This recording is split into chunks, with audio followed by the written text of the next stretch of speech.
நீ விசுவாசித்தால் தேவனுடைய மகிமையை காண்பாய் என்று எங்கள் இயேசுராஜா சொல்லியிருக்கிற ஜீவனுள்ள வார்த்தைக்காக உங்களுக்கு கொடான கோடி ஸ்தோத்திரம். எங்கள் தேவாதி தேவனை விசுவாசிக்கிறோம். வானத்தையும் பூமியை உண்டாக்கின சர்வ வல்லமையுள்ள தேவனை விசுவாசிக்கிறோம்.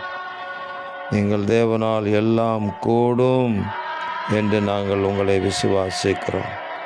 இயற்கைக்கு அப்பாற்பட்ட அதிசயங்கள், மனிதரால் முடியாத காரியங்களை எங்கள் தேவன் செய்வீராக.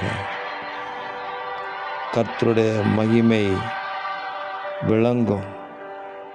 அவர்கள் கர்த்தருடைய மகிமையையும் நமது தேவனுடைய மகத்துவத்தையும் காண்பார்கள் என்று எழுதப்பட்ட வார்த்தையின்படி எங்கள் வாழ்க்கையில் எங்கள் மகிமை காணப்படட்டும்.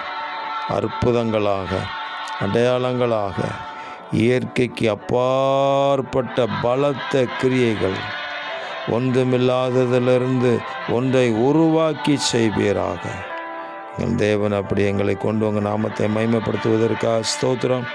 இரட்சகர் இயேசு கிறிஸ்துவின் நாமத்தில் துதி ஸ்தோத்திரங்களை எடுக்கிறோம் பிதாவே. ஆமேன், ஆமேன், ஆமேன்.